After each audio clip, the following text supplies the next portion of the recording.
Hej och varmt välkomna till Aktieportföljen live. Idag har vi bjudit in 4 intressanta bolag, 3 inom life science och 1 inom energi. Först ut har vi Brainplus, ett bolag som specialiserat sig på forskning och utveckling för behandling av demens och Alzheimers. Därefter är det dags för energibolaget Zazz Energy, som nyligen berättar att de breddat sin verksamhet till att omfatta solenergi. Sen går vi vidare med biotechbolaget Initiator Pharma, som utvecklar läkemedel för bland annat erektil dysfunktion hos män. Slutligen har vi medtechbolaget Qlife, ett bolag som utvecklar tester för hemmabruk och som har tagit steget in på den kinesiska marknaden. Efter varje presentation kommer vi ha en frågestund, så skriv gärna era frågor i chatten. Och vissa presentationer kommer på engelska, andra på svenska. Och vi startar med engelska eftersom det första bolaget är Brainplus. And with me to present is Kim Baden-Christensen. How are you doing, Kim? We're doing great, thanks. Fine. I just want to remind you that after your presentation, I will come back with a few questions. So, Kim, please go ahead. Thank you, and hello everyone. So Brainplus, and I'm guessing the slides will come up on screen so I can see them here, absolutely. So Brainplus is a Danish so-called digital therapeutics company, which means that we have a focus on medical interventions and therapies. And in particular, our mission is to prevent and treat cognitive decline for people with dementia. Next slide, please. So unfortunately today, most of us know somebody with dementia, either in our close family or relatives or in our circle of friends. It touches everybody's lives. There are 55 million people who are suffering from dementia today, and this is a number that will triple over the next couple of decades. It is already one of the most costly diseases in the world on a total scale and in terms of the per patient cost of somebody with dementia. The total cost is about 40 times that of the Swedish GDP on a global basis, or is becoming that. And it is associated with very, very big difficulties and heavy burdens for the families affected, and of course for the people with the disease themselves. Right now, there's a big scarcity of treatment, and most people don't believe that there are treatments for dementia. And while it's true that we cannot cure the disease, there are actually treatments with a lot of strong clinical evidence behind them. Next, please. One of those therapies is called cognitive stimulation therapy. And today it is the world's leading therapy, non-drug therapy, that is, where it's not using medicine, but is using a behavioral intervention. And this intervention results in a 6-month delay in cognitive decline for people with dementia. This is a significant improvement in the quality of life for people who undergo this therapy. The way they receive it is that they, over 7 weeks, meet for 14 sessions, about 45 minutes to an hour each session, with a therapist present to guide them through a number of structured activities. This stimulation is then designed to have maximum activation of the brain and specific networks there, and has consistently showed that it has this effect, including improvements on quality of life, improvements on communication of the people who participate, and improvement on cognition on standardized recognized dementia scales. In fact, there are so many studies now on cognitive stimulation therapy that it has 2 Cochrane reviews out, which is the gold standard for evidence for some therapy, like this one. And this has resulted in the therapy now being globally recommended by the World Alzheimer's Report and the World Alzheimer's Association. It's also highlighted by the WHO. This therapy is now being adopted in 38 countries, but a lot of people are completely unaware of it, and so are a lot of the health systems. So what we are doing is we are digitalizing this therapy. And this is addressing a number of the key barriers to its adoption, and it is resolving a number of key pain points for the therapists and for the health systems, including the healthcare payers. Next slide, please. So what it really does is that it saves the therapist an enormous amount of time in preparation for these sessions, which currently they spend several hours doing before each session. And particularly newly trained therapists in this therapy spend a lot of additional time even getting ready for it. So our product is delivering all the content, all the structure, it's guiding the process, and it is adapting the content of each session to the abilities of the participants of that particular group. And this is enabling the healthcare systems to deliver more of this therapy with fewer hands, which, as we'll see, is one of the major challenges that the healthcare systems are facing today. Next slide, please. So far, we have launched this about a year ago in Denmark, which is our home market, to get evidence, get data, get traction, get experience from the market, and so far have had good traction. We have traction for implementing this product already in 16 municipalities, out of which 6 of those are sales, actual contracts to these municipalities, and the rest are implementation grant funded by a grant, 3.5 million DKK grant, which is another way to secure payment for these types of innovative products for implementation in these municipalities. So we went on market with what we call a minimum sellable product, which was in our view, fairly simple product.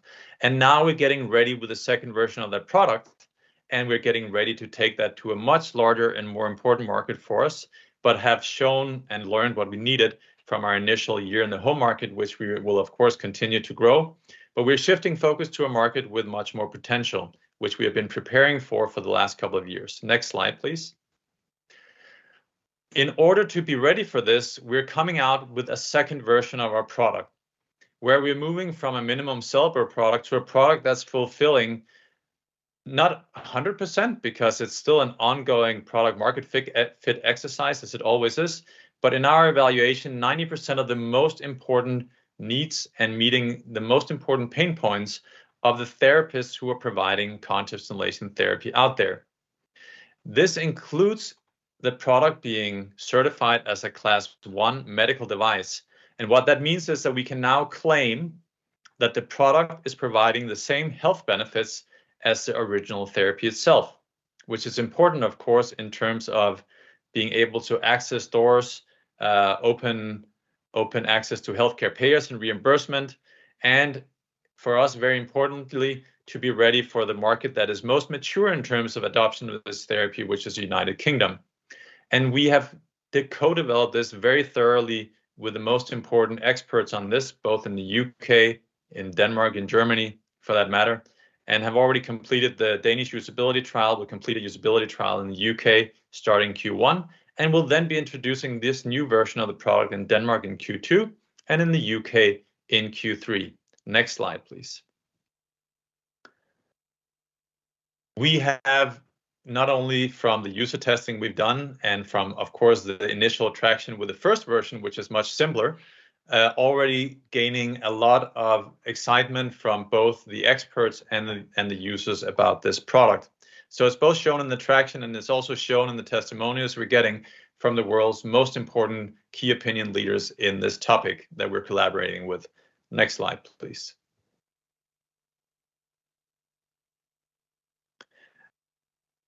Brain Plus has been in existence for a while, but it's only been the last 3 years we have focused on dementia. And this was since our IPO in late 21. Since then, we have now created the first and now coming out with the second version of this dementia product called the Therapist Companion, which is helping the therapist provide this therapy, which is making us ready for entering the most attractive market with the highest ROI in the world for us, which is the UK. Besides that, we have a number of other building blocks in our portfolios, technologies that have been proven in usability studies and proof of concepts, which will feed into later products in our pipeline. We have also spent this time getting ready with the regulatory and reimbursement work that is necessary to enter a market like the UK, and will be ready as a medical device in Q2 as well, and then ready to launch in Q3. But we've also built a number of competitive assets which are just as important as the products and the compliance, which is to be very, very close with the world's leading key opinion leaders, both for developing the best products in the world and having all that expertise in the products, but just as much for endorsement and door opening, in particularly in the United Kingdom, that we're focusing on. We have also taken out intellectual property rights and are being integrated. Our product is being integrated in the official educational institutions that is training new therapists in this therapeutic method, which means that it is, in the eyes of new therapists, the way to do this therapy will be with our product. Next slide, please. In terms of the competitive situation, looking at it from two perspectives. One is, what are the other therapeutic alternatives out there to cognitive stimulation therapy? Here there are things like music therapy, reminiscence therapy, cognitive training, and light-based neuromodulation. So these are all relevant therapies, but in terms of the clinical relevance and the impact and the evidence level, really there is cognitive stimulation therapy is second to none today. This is why, as we are looking at its adoption right now across the world and the recommendations from the policy bodies like Alzheimer's Association and WHO, it is by far the leading standard and is becoming the global standard for non-drug dementia therapy.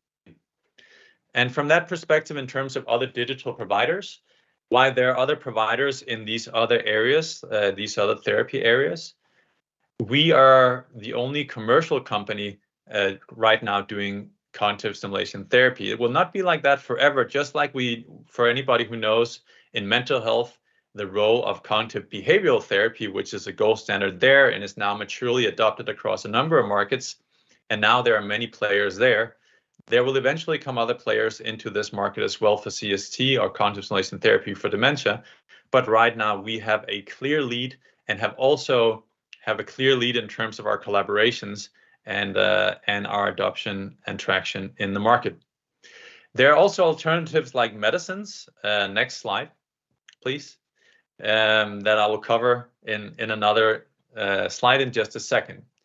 But if we look and just broadly look at the industry, which is digital therapeutics, just like life science and in particular biotech has suffered from the headwinds in the financial markets the last couple of years, the same has been the case in digital therapeutics. There has been a shakeout, which means that a handful of companies have been acquired, have gone out of immediate business and have then been acquired. Most of them actually have been acquired by other players, and a number of players have made it through and have thrived in this situation.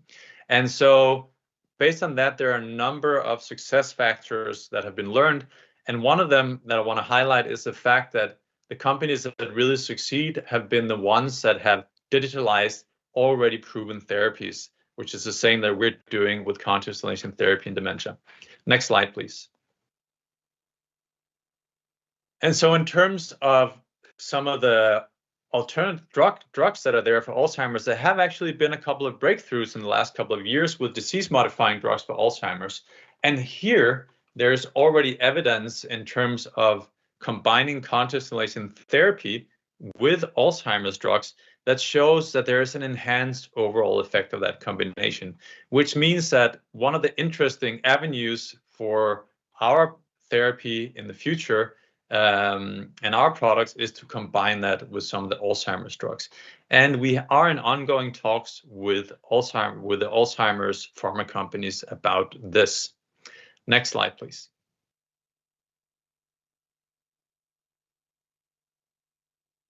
So looking at the different markets that we are operating on, United Kingdom has been on our roadmap for a while. And now that we have or are coming out with the second version of the product, we're ready to enter that market. One of the reasons it's the most important market for us for our first product is that it is a place in the world where we have the most widest adoption of cognitive stimulation therapy, with 6,000 trained therapists there and a large penetration in the national health system of the United Kingdom. Besides that, it is also Europe's most mature market in terms of digital health adoption. And this is the market we can go to achieve scale in return on marketing investment, because the deals we can make over there, naturally for size reasons, are much more attractive than they are in a country like Denmark. And so the possibility for scaling is larger. But UK also has very high quality standards, which is why we've been working very hard to meet those standards and fulfill all the regulatory requirements, including the MDR medical device certification and so forth, which means that we're basically ready to enter this market this year, and we'll be meeting these major milestones in the coming quarters. Next slide, please.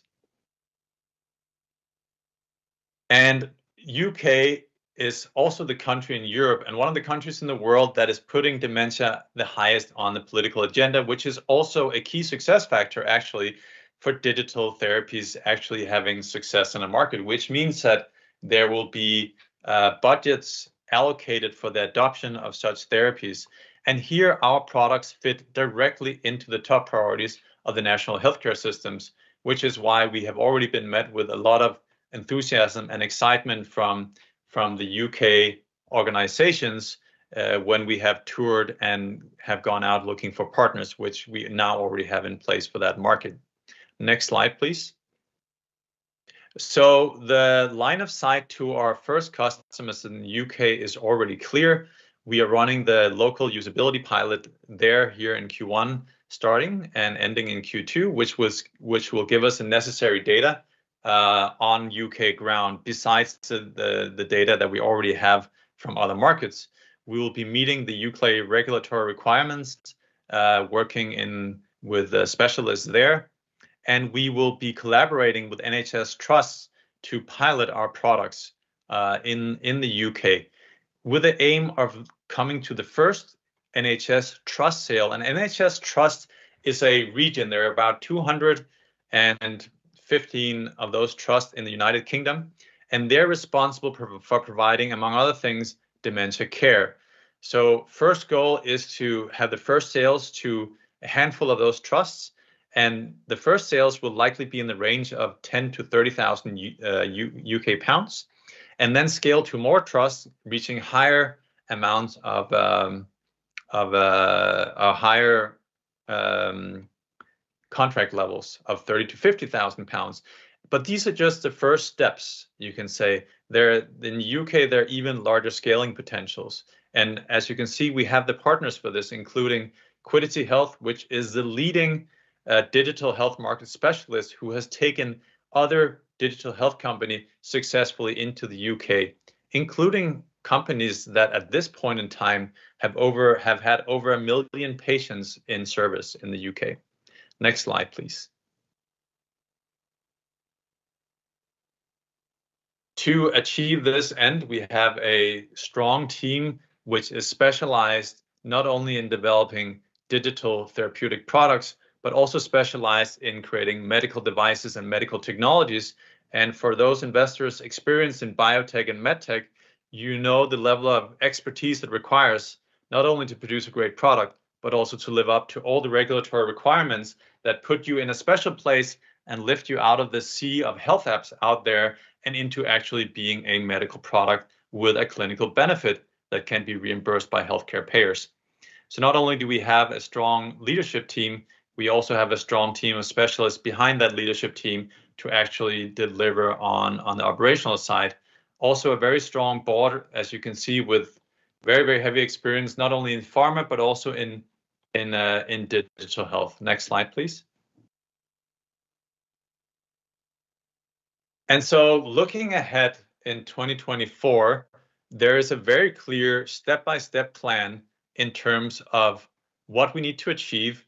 As you can see, we already have achieved a number of the key steps that we need to complete in Q1, and we are ready for basically entering the next couple of quarters, working to get ready for the UK entry in Q3 2024. And the aim there is to close the first sales this year. And of course, we'll still be working on our Danish businesses as well. But by the end of 2024, we will have proof of business in a market that has enough scaling potential to take Brain Plus all the way to being a profitable company with sustainable income in the UK market alone. And this is before we look at expanding to the rest of the world. And we will have, besides that, we still have an advanced and interesting product line that we can work on to add more value. Next slide, please, just to take you on the journey to show you what are some of the big steps. So in 2024, some of the big steps is the launch of the version 2 of the Therapist Companion product. It is the medical device certification, and it is the entry and scaling in the UK, including the first sales, giving us access to a market with an estimated market potential of 250 million or 250,000 Danish kroner. We will then be launching version 3 of the Therapist Companion product next, and as we projected right now, we're projecting a UK market break even in terms of return on marketing investment in 2026. From there, we will continue, and eventually we'll launch the home care product, which allows this therapy to be done in people's own homes with the help of relatives, basically reducing even further the need for involvement of therapists in the healthcare system, making the product and the therapy much more widely available, much more scalable, etc. So while there's still then huge potential then in the second largest market in the world, the US, and eventually global expansion, we start with the UK, and we keep our focus there until we have succeeded in scaling and becoming profitable. Eventually, we also have a product for the earlier stages of Alzheimer's, which is for mild cognitive impairment, which is a diagnosis that you get and the stage right before you get your dementia diagnosis. Huge market, huge need also, with about 3 to 4 times as many people actually suffering from this as people diagnosed with dementia. This is, by the way, also where most of the Alzheimer's drugs are effective as well, is in this segment. And with that said, just to summarize, we have a unique competitive position with a therapy that is becoming the world's leading standard for non-drug dementia care. We are entering a value inflection in 2024 by being ready to scale in the world's most attractive high return on investment market for us, and the most mature market in terms of digital health adoption. We have all the pieces in place to succeed with this, including the team. We have all the right partners. We have key opinion leader endorsements and collaborations in those markets. We have a clear go-to-market roadmap. So we're basically just ready to execute on that plan. And with that said, I think we are ready for some questions. Thank you very much, Kim. We continue with the UK market. What challenges do you in Quiddity Health anticipate when launching CST Therapist Companion in the market? Yeah, I think one of the mistakes that we've seen a lot of companies do over the years, that they enter the UK without any local support. And that means that you make all the mistakes in the book. That's one of the reasons we partnered with Quiddity Health, is that they have a portfolio of over 20 companies that they've helped into the UK, and they know the ins and outs of what is needed to succeed in terms of the requirements of the different UK players. And not only the players, also the payers, the ones that are paying for the product.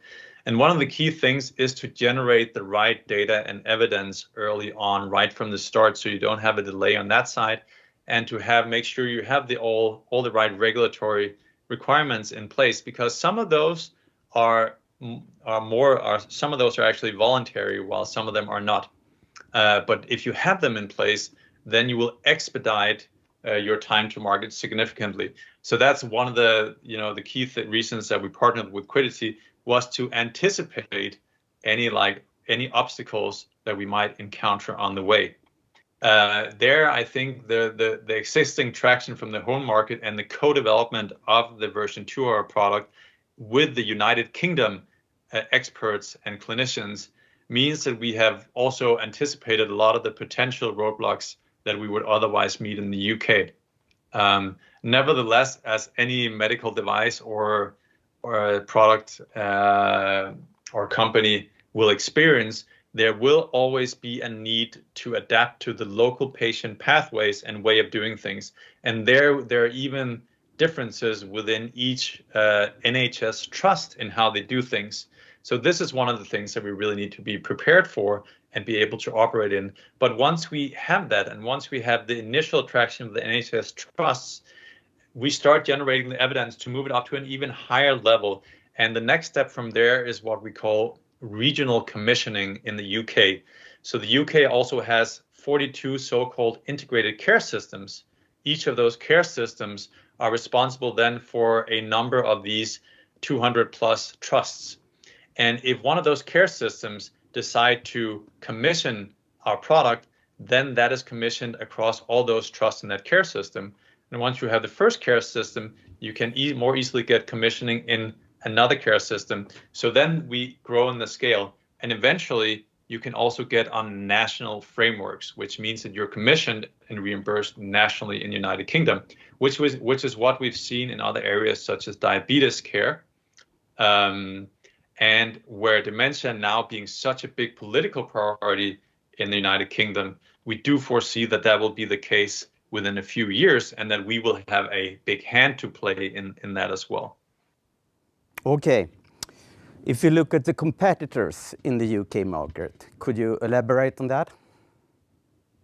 Yeah, so in the UK, what exists there, we've seen is that there are a couple of associations there that are, or there are a number of different organizations that are providing cognitive stimulation therapy in terms of the classical analog form with the therapist in the group session.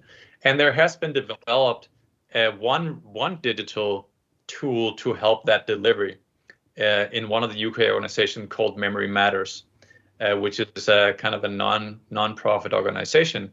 That product was developed primarily with the purpose of doing research, and it's not a medical device. It's not something that is being carried into the market by any commercial entity such as Brain Plus. And looking at the features and capabilities of such a product, that does not come close to what we have with our version 2 in terms of resolving the pains of the therapist. So that while that is a competition, potentially, just to tell you where the positioning is, otherwise, competition is mostly in the form not of medical therapies, but in the form of activity-based therapies that don't have any medical claims associated with them, because there's a number of activity-type products that are being sold for dementia care. And I think these products are generally welcome in terms of something that can stimulate people with dementia, but they can compete as a medical intervention with the product that we're putting on the market. Okay, I see. Good answer. In December, you announced that Anders Herfstrand had decided to resign as chairman and member of the board. And last week, you announced that Tim Jürgens is your new candidate. How is he going to contribute? Yeah, where Anders did a great job and came with a strong experience in public companies, his experience was also more of a classic pharma life science background and not a digital health background.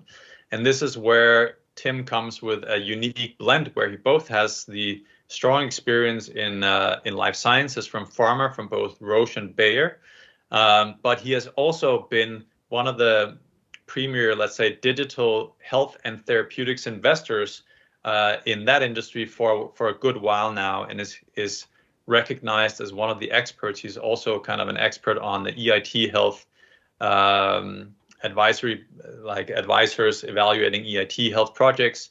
So a known voice within industry. So what we were looking for was somebody with even more precise, relevant experience for the journey that we are on, which is this mix primarily of being a digital therapy, also having experience in the medical field and the pharmaceutical field, and helping us basically guide that journey in terms of entering larger markets like the UK, and also making sure that our investor and funding plan is aligned with digital healthcare investors. Okay. I'm curious about United States. I couldn't see you mentioned the United States to enter that market. How come? So the United States is the market where there is the second largest number of CST trained therapists, where there are about 6,000 in the UK, there are about 3,000 in the US. But as people who have made business in the US and have made business in Europe knows, the US is a big beast to tackle and is very, very expensive. So it's very important to not go there until you have the finances and you're prepared for it. So while we are in dialogue already with the US, you can say experts in quantum stimulation therapy, we are focusing on delivering, succeeding, and scaling first with a very clear focus on the United Kingdom, which not only the most attractive market, it's also closer, easier accessible, it's more mature, and it's easier to scale within because it's actually much more uniform in its approach than the United States. But that said, the United States on the roadmap, as you saw it, down the line, will be one of the next major attractive markets for us. Okay. Thank you very much, Kim. And I know you speak almost perfect Swedish. Så jag säger tack så mycket på svenska till dig och lycka till i framtiden. Detsamma och många tack. Sure. Vi återkommer inom kort med nästa bolaget som är Zazz Energy. Men vi tar en liten paus.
Välkomna tillbaka.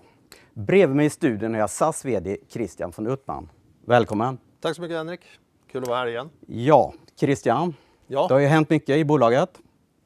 Många är intresserade och ser fram emot en uppdatering vet jag.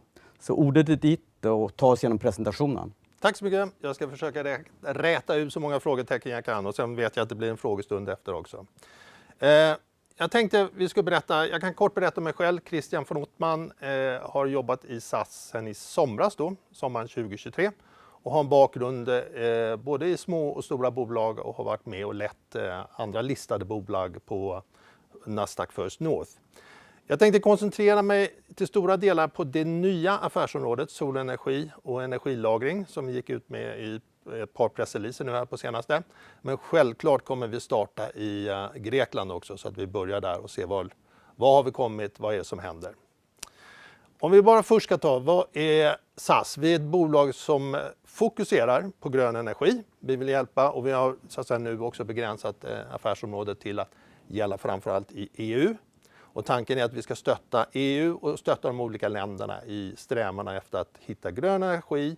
Energi kan ju vara både el, värme, i viss mån ånga också. Och hur man framställer här och hur man balanserar marknaden för det här. Vi kan vara med i nybyggnationer, projektering av sådana här anläggningar.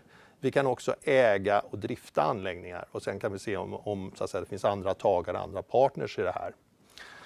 Det här gör att vi är ett viktigt bolag för att klara samhällets omställning till den gröna energiproduktionen och de krav som finns i EU vad det gäller taxonomi och så vidare.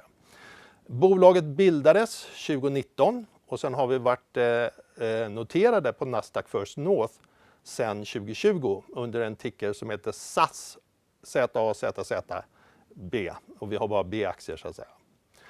Om vi börjar då i Grekland, för de som inte varit med tidigare så är det alltså att vi jobbar med biooljeanläggningar i Grekland. Vi har en anläggning som ligger i Amfilocha där de befintliga maskinerna nu går. Vi drog igång dem igen i december. Och i den grekiska världen, så att säga, eller i Grekland, så försöker man ställa om från väldigt mycket traditionell brun energi till mer grön energi. Och där är bioolja ett steg i den här resan. Så vi har ett 20-årigt elavtal tillsammans med Hedno som är en av de största grekiska nätägarna. Och i Grekland är man intresserad av att, så att säga, försöka öka användning av bioolja. Dels för att man har det mycket i landet och det finns ju en hel del, så att säga, vi brukar tala om olivkärnor som en utmärkt källa här därför att det är högt energiinnehåll. Idag står bioenergin för lite mindre än 2% av elproduktionen i Grekland. Och då ska man jämföra med Sverige där vi har mer än 10%. Vi använder ju en hel del skogsavfall och så vidare. Och självklart vill grekerna öka det här och man har som mål att växa den här marknaden med 17%. Så vi har dels långa affärsavtal och vi har också en vilja, så att säga, från samhället och från myndigheterna att växa marknaden ganska kraftigt. Det som är ju att nu går de här befintliga maskinerna Amfilocha sedan i december 2023. De har varit stillastående innan dess under en lång tid. Men det som vi vill få igång och det som jag pratat mycket om under hösten är ju så att säga den här Wärtsilä-maskinen som är en ny och kraftfullare maskin som kommer jobba med mycket bättre prestanda då mot marknaden. Det är ungefär 1 megawatt vi kan leverera in på nätet här. Det här har varit en lång följetong, jag är medveten om det och jag ber om ursäkt för det. Det gjorde jag också i vd-ordet och jag är säker på att det kommer en del frågor till frågestunden också. Vår ambition är absolut att få igång den här maskinen och jag kan komma tillbaka lite under frågestunden. Vad är det som har gjort att det här har haltat så länge? Vi kom ju ut redan i sommar 2023 och sa att nu kommer vi igång med den nya maskinen, men vi är fortfarande inte igång. Nu har vi i och för sig tagit saken lite egna händer, ska jag väl säga. Vi har sagt till grekerna att antingen så gör ni det vi kallar för substantial progress under den här veckan och nästa.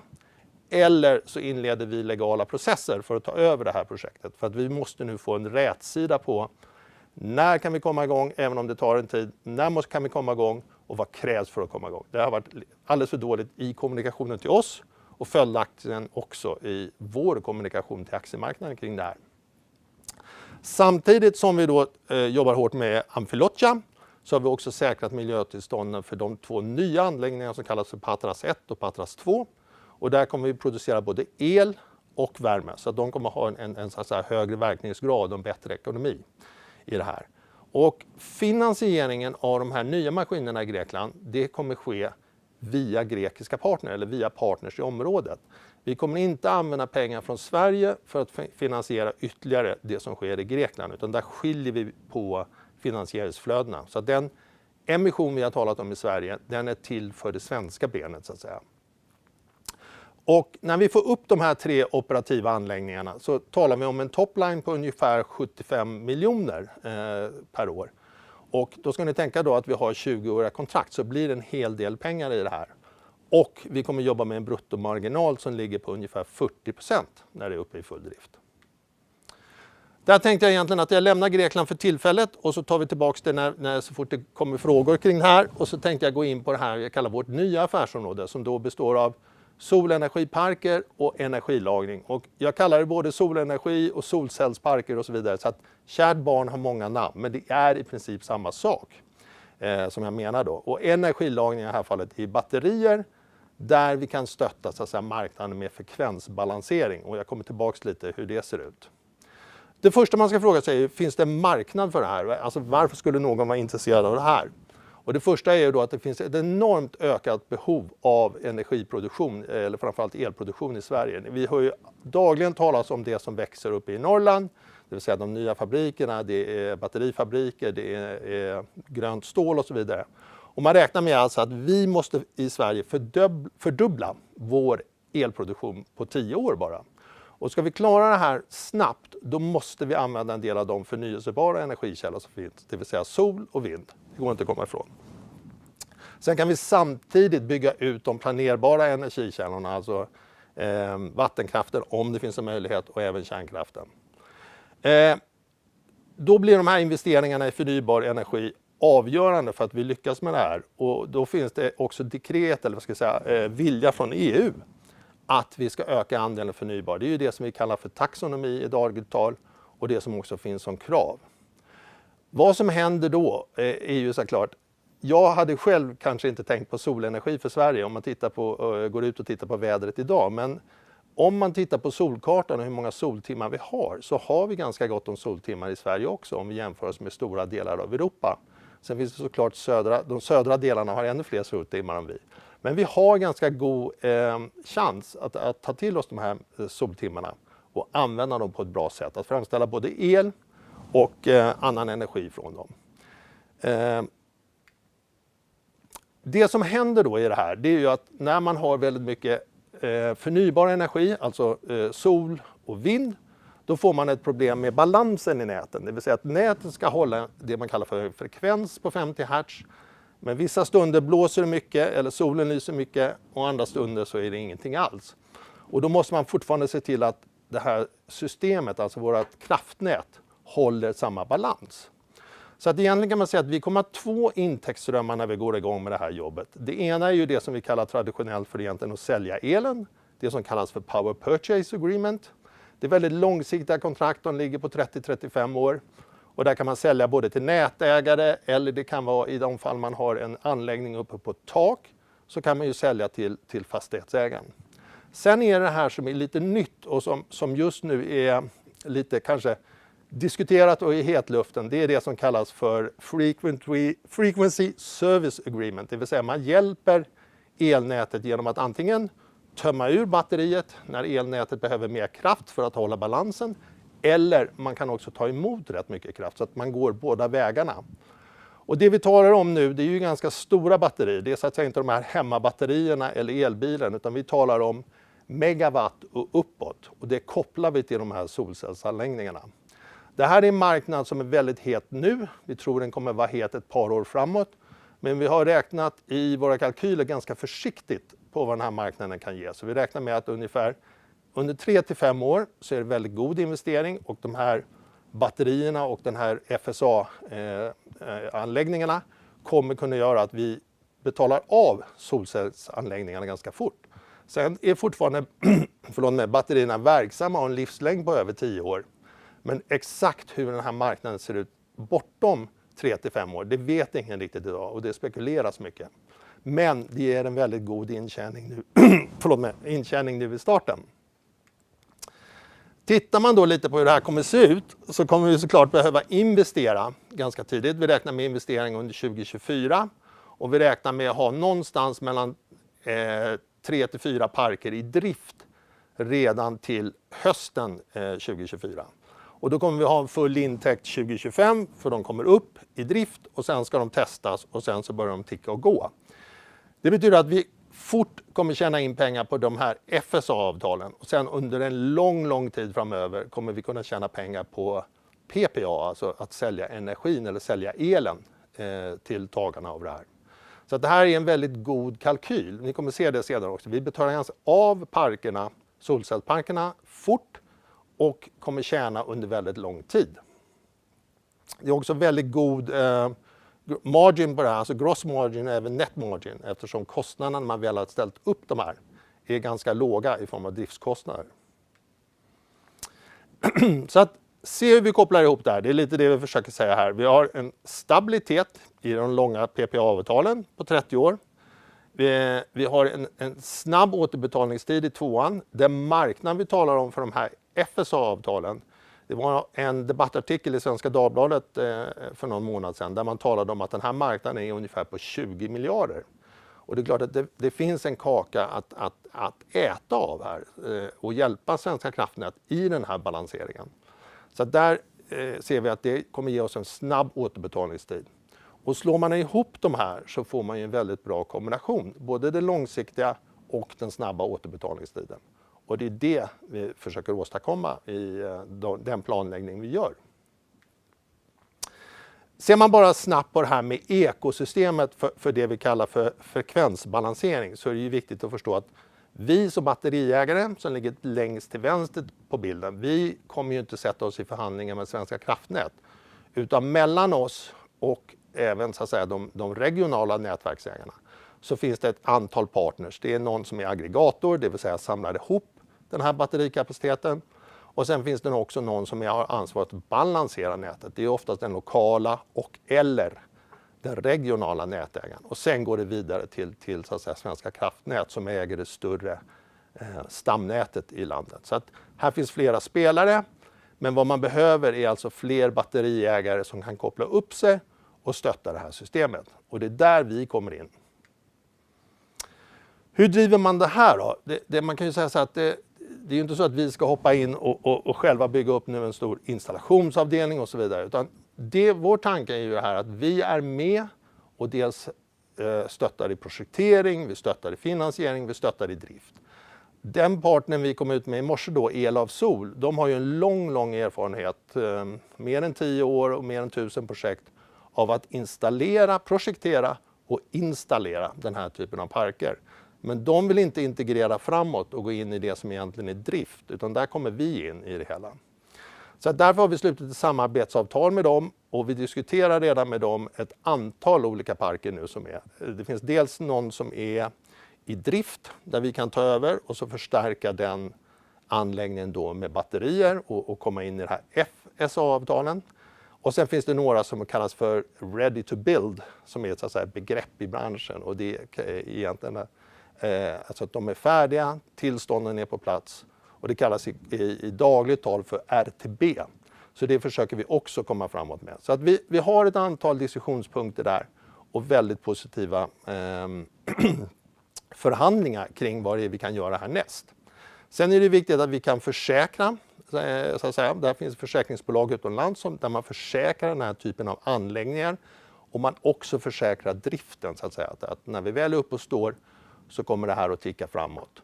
Och sen är ju tanken att lägga respektive park, precis som vi har gjort i Grekland, lägga respektive anläggning i ett eget bolag och där får vi hjälp både med det legala och med finanserna.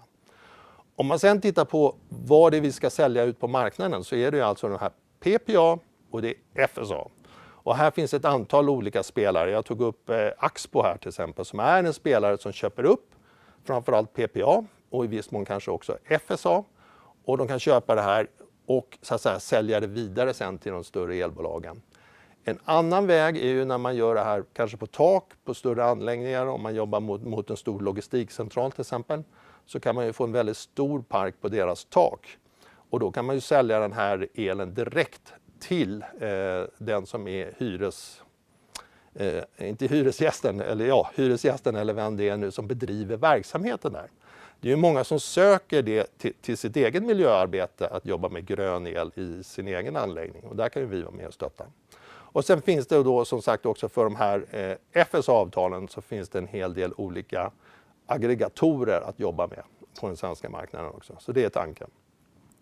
Så tanken är att komma fort framåt, bygga en portfölj, och då kommer vi också ha en bättre diskussion med så att säga, tagarna både av PPA och FSA.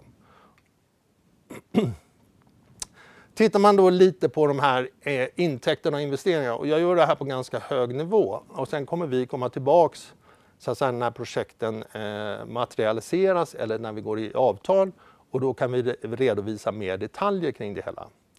Men självklart så finns det ju så att säga, en nivå på hur vi kan lägga oss. Vi har det här i första läget lagt oss på ungefär 50 miljoner baserat på den emission vi gör nu, den företrädesemission, där vi har garantier upp till ungefär 22 miljoner. Och sen räknar vi att förhoppningsvis kommer den lite högre, företrädesemissionen, och sen finns det också pengar då i marknaden. Det kan vara genom banklån eller det kan vara genom lån från olika institut och så vidare. Det finns ett stort intresse för den här typen av verksamhet. Och de pengarna, så sagt, alltså, det måste vara tydligt med det igen, de stannar i Sverige till den svenska verksamheten. Den grekiska verksamheten kommer vi finansiera lokalt där nere. Sen är det viktigt att titta på det här med payment cycles, för det är klart att hur mycket pengar måste vi gå ut med hur tidigt? Och där jobbar vi ju aktivt för att göra själva projektet baktungt. Det vill säga att vi betalar ut så lite pengar som någonsin går i början, och så mycket pengar när vi är nära driftsättning eller i driftsättning. Och på samma sätt så jobbar vi ju såklart med intäkterna, att de ska komma tidigt istället.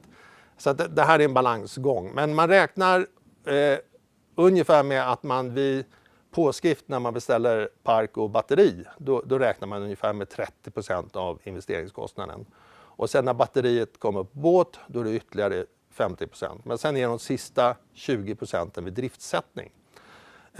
Och driftsättningen, efter driftsättningen får vi räkna med några veckors test av det här. Är det så att man ska jobba med batterier och FSA, då kan det vara 1,5-2 månaders test ifrån nätverksägarna att det fungerar. Vad det gäller ren elleverans, alltså PPA, så går det snabbare. Så vi får ganska fort ett ganska bra cashflow kring det här. Sen ser jag nu att siffrorna har hoppat här, jag ber om ursäkt, det är inte något på er skärm utan det är tydligen min presentation. Om man tittar då lite på vilka nyckeltal kan man uppnå kring det här då? Om man investerar ungefär som vi har skissat på, 50 miljoner till en 3-4 parker. Tittar man på de här intäkterna över 30 år så talar vi ju stora pengar, det är över 300 miljoner kronor. Och då ska ni tänka på att ni ska inte dela det här med 30 år, utan det är alltså mer pengar i början när de här FSA-pengarna tickar in. De går ju snabbt och det gör att vi får en väldigt snabb återbetalningstid som ni ser.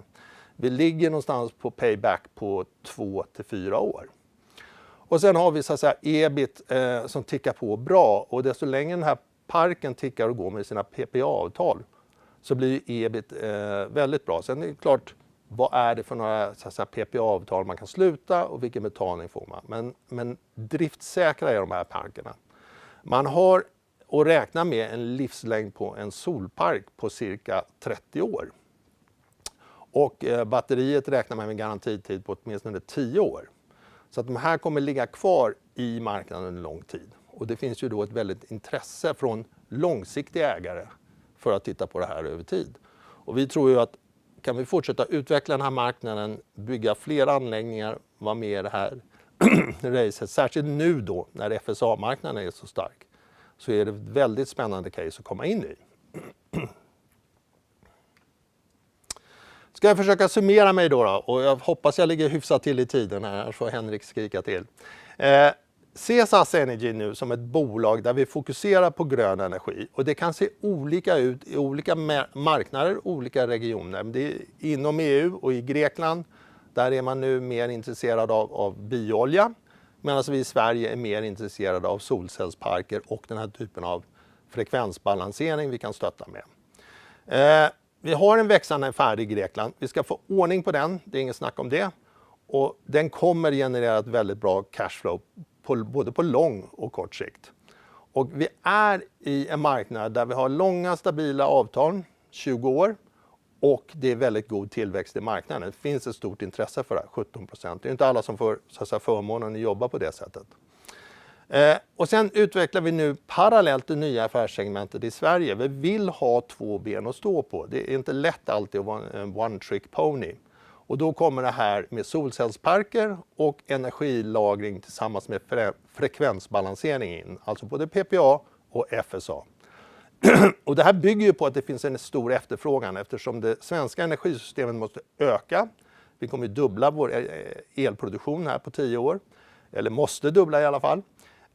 Och sen så behöver vi då, när vi gör det med hjälp av grön energi, så måste vi också bygga ut de här tjänsterna för att balansera systemet. Annars kommer vi inte klara det här.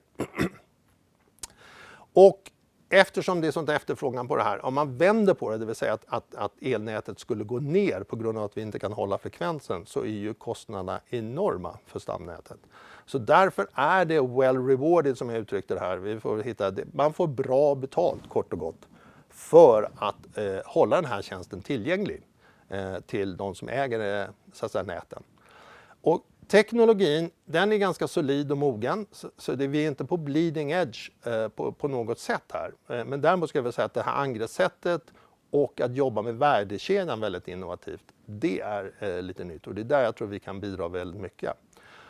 Och det är viktigt för oss nu att det här ekosystemet som vi utvecklar kring solen och Sverige, att det vilar på väldigt erfarna partners där såklart el av sol är en spelare i det här sammanhanget.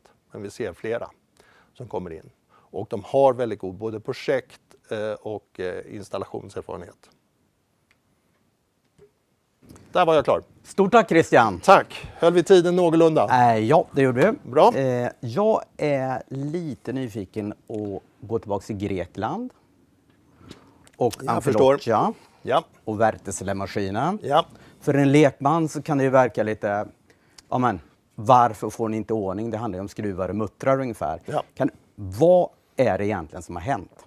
Ja, nu får jag vara försiktig här, jag får inte kasta alla under bussen. Men jag skulle vilja säga så här att det här är en lång historik. Vi har i princip som ny styrelse som kom in för 1 år sedan och även jag som kom in för ett halvår sedan. Vi har fått ärva, skulle jag vilja säga, en värdekedja som fanns på plats där Zazz hade investerat rätt mycket pengar. Utan att kanske göra sin hemläxa i, har vi rätt partners, kan de klara av det här jobbet och hur i sin tur jobbar den här värdekedjan med varandra. Vi har ju upptäckt nu att det till exempel inte finns skrivna kontrakt i alla led, det har gjorts förbetalningar utan leverans och så vidare. Och så vidare. Och det här försöker vi vända på. Vi försöker liksom få en tydlighet i värdekedjan, vi försöker hitta rätt spelare. Men det har gått väldigt trögt, jag får erkänna det. Jag har inte själv förstått alla de här bitarna. Utan det är när man ställer hela tiden de här riktiga frågorna och frågar varför 5 gånger i rad. Det är då man får de riktiga svaren. Så att det är nog inte så att det saknas skruv och mutter. Men det är klart att man ställer in maskinen som vi gjorde då i december. Den kom ju på en plats i januari, eller vad var det? I januari. Men man har inte alla delar med sig. Det saknades en elpanel till exempel. Och det här fick vi inte svar på förrän vi verkligen var på plats och frågade och ifrågasatte hur kan det se ut så här själva. Så att det finns heller inte en riktigt bra kommunikation mellan oss och men leverantören då? Är inte de skyldiga att... Ja, jag önskar att det var så. Jag får erkänna att det har inte varit så. Och det finns väldigt lite skrivet. Vi är väl vana att jobba med tyskar och japaner och det ser lite annorlunda ut här i den värdekedjan vi är i. Jag ska inte säga att det generellt är så i Grekland, men vår värdekedja har inte riktigt den professionalismen, jag skulle uttrycka så, som man är van vid. Jag förstår. Vågar du sia om när ni får ordning på Amfilocha? Vi har ju varit tydliga med att antingen får det hända något radikalt, för det är inte så mycket som återstår egentligen inom den här veckan eller nästa vecka, så det är 1,5 vecka. Så antingen kommer vi liksom på plats så att teknikerna kan installera det sista inom 1,5 vecka, eller så får ta den legala vägen. Den legala vägen är ju för sig längre, är jag rädd för. Men å andra sidan, då får vi ju styr på det hela själva och då sitter vi ju så att säga i förarsätet. Och då kan vi kommunicera på ett annat sätt. Förstår. Amfilocha ska ju ligga till grund för finansiering av Patrasetto 2. Och hur påverkas då förseningen av Amfilocha byggandet av Patrasetto 2? Ja, och vi egentligen är väl lite tillbaka till din tidigare fråga. I nuläget så har vi inga nya tidsplaner för Patrasetto 2. Vi ska definitivt göra det. Vi har ju miljötillstånden på plats. Det är det viktiga för att kunna gå vidare i projekteringen. Men vi vill ju få igång Amfilocha, för då har vi något att gå till banken med, så att säga, och till potentiella investerare där nere. Vi har svårt att göra det i det läget vi befinner oss i nu. Så att det kan komma en försening på Patrasetto 2. Men vi har sagt, tror jag, att Q2 och Q3 på Patrasetto och Q4 på Patras 2. Än så länge så ligger de kvar, för Q3 är ju ganska långt, tack och lov. Men vi får väl se. Jag får återkomma till det, men då vill jag återkomma när jag vet, alltså med fakta. Jag har varit försiktig med att återkomma med, jag vet inte, svaren hela tiden. Ska vi ta en liten fråga om kommunikationen till marknaden? Ja, hemskt gärna höll jag på att säga. Ja, hur den kan förbättras. Ja, vi kan säga så här. Vi önskar att vi hade kunnat vara mer tydliga. Men vi får ju också ha respekt för att det är inte godkänt att gå ut och kommunicera att man inte har något att kommunicera. Det är ju, alltså, vi försöker ju kommunicera baserat på fakta och vad våra partners säger till oss. Och det där vill vi få ett bättre grepp om. Därför har vi varit mycket försiktigare med kommunikationen, ska jag säga, den sista tiden. Just därför att det har varit svårt att få fram fakta i det här systemet. Det måste jag erkänna. Men visst kan den förbättras, och vi måste vara ödmjuka och idka en del självkritik i det här sammanhanget, självklart. Ja. Om vi hoppar över till solenergi då, solprojektet. Vilka utmaningar förväntar ni er att ni kan stöta på där?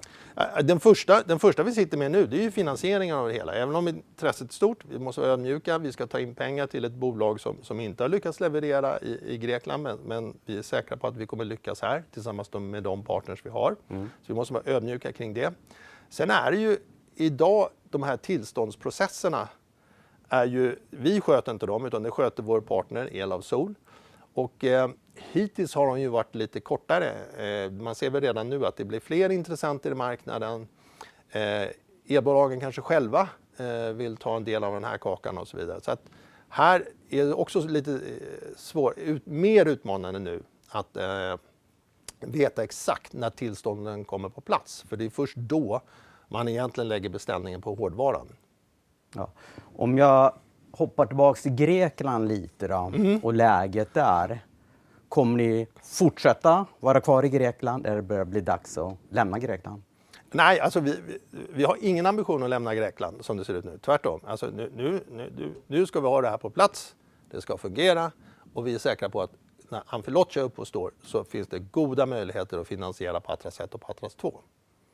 Sen i vilken takt vi bygger ut Grekland efter det får vi ju ta, så att säga, en diskussion tillsammans med styrelsen och ägarna om. Ja, vad bra. Ska kolla här chattarna, här bara lite grejer. Vad tror du då om 5 år? Långsiktigt. Var står Zazz då? Alltså, finansiellt så står vi väldigt gott, och jag hoppas också att vi har hittat intressanta ben i andra länder, andra regioner, andra marknader. Det är möjligt att det vi talar om nu mycket med FSA och så att säga, den här frekvensbalanseringen, jag vet inte om det finns samma behov av det, eller om det kanske har uppstått behov i andra marknader av den här typen av tjänster. Så att säga. Andra kommer ju också få utmaningar med sina elsystem för att kunna hålla frekvenserna och balansera dem. Sen tror jag kan komma andra teknologier som jag tycker vi ska vara med på. Vi har ju sagt det hela tiden, att vi ska kunna expandera både i geografi och teknologi. Så den öppenheten kommer vi ha hela tiden mot marknaden. Stort tack Christian för att du kom. Tack och så lycka till framöver. Tack. Då tar vi en paus och vi återkommer 11:15 med Initiator Pharma. Vi ses igen.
Aktieportföljen live, and I'm switching to English because the next company is Initiator Pharma, a Danish clinical stage life science company targeting unmet needs within the central and peripheral nervous system.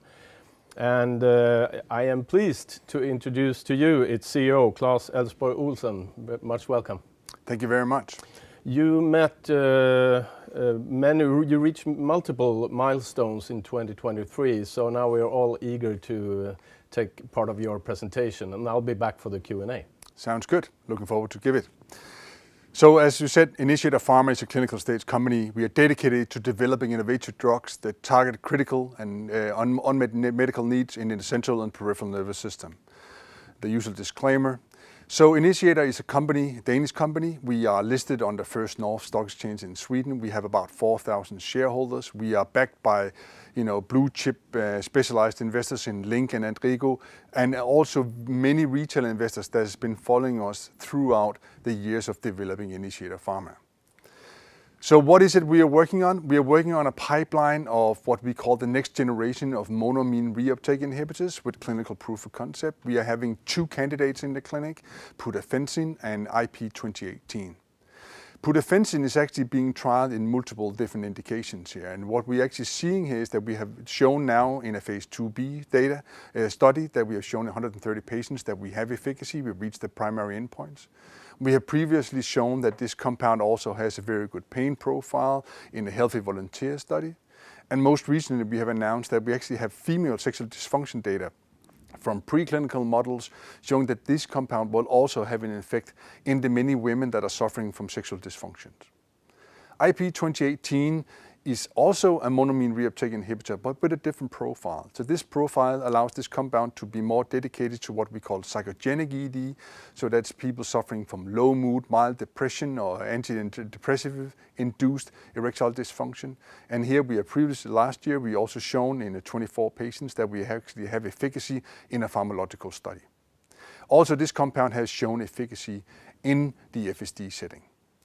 So besides that, we have 2 preclinical assets in 2016 and 2017, and we have been exploring them for quite some time on what to do with them in the future. And I hope that we are getting to a position where we actually can say, now we know what we're going to use them or one of them for in the future. And we hope to be able to get back to you over the next couple of months and inform you on that. So erectile dysfunction, what is it? Well, we know that more than 400 million men will be suffering from this in 2025. We see that about 35% of the patients are not responsive to first-line treatment. First-line, and also we're looking at people with diabetes, we actually see this non-responsive rate increase to 50%. The first-line treatment are the PD-5 inhibitors, or Viagra or Cialis, which are very common and generic, but actually we want to differentiate from that. So what we actually want to do, we want to go out there and we want to develop a medication for patients not responding or who cannot tolerate the PD-5 inhibitors. What is the competition out there? Well, there is competition, but the only competition we have for the non-responders or these non-tolerated patients are injectables. So actually medications based on alpostaldil, where you inject directly with a syringe into the penis or inside a small capsule inside the urinary tract, and thereby inducing an erection independent of stimulation. So not very attractive. So why is dopamine and or the monoamine playing such an important role in the natural erection response? Well, we know that dopamine is the main neurotransmitter in the central nervous system that facilitates sexual motivation, copulation, and genital reflexes. So what is it actually that happens? So upon stimulation, seeing something nice, being touched, remembering something nice, you actually increase the level of dopamine in the cortex, and particularly in the part of the brain called the PVN, the paraventricular nucleus, or more popular speaking, the sex center of the brain.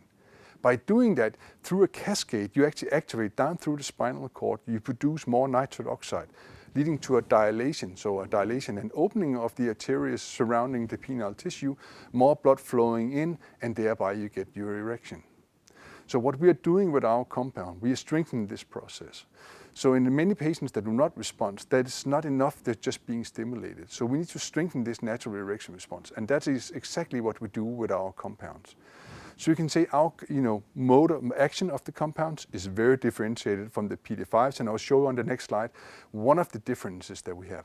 But it does not mean that we cannot combine products in the future, because you can say Initiator is about initiating the erection response, whereas the current therapies out there can prolong a response. So that's the differentiation. This is a graph that I shown some years ago on preclinical models in rats, where we show what is actually happening when you give the compounds. In the top panel, you see what happens when you add pudafensine. You start seeing spontaneous erections coming into these animals, so thereby again showing you can increase the pressure in the penile tissue. At the lower graph, you actually see the same graph. We measure in, and here we add sildenafil, one of the PD-5 inhibitors, and you can see it hardly changes the pressure in the penis. Just emphasizing what I said. A PD-5 can only prolong an erection, it does not induce it. That's what we do with pudafensine. Then you can see when we add our compound on top of it, you actually see a massive filling out of the holes, you can say, in between the pressure you see in the top graph, meaning that again, the PD-5 inhibitors is doing exactly what it's supposed to do, keeping the dilation for longer. So we see that the differentiation with our compound will win us this market segment of the non-responders.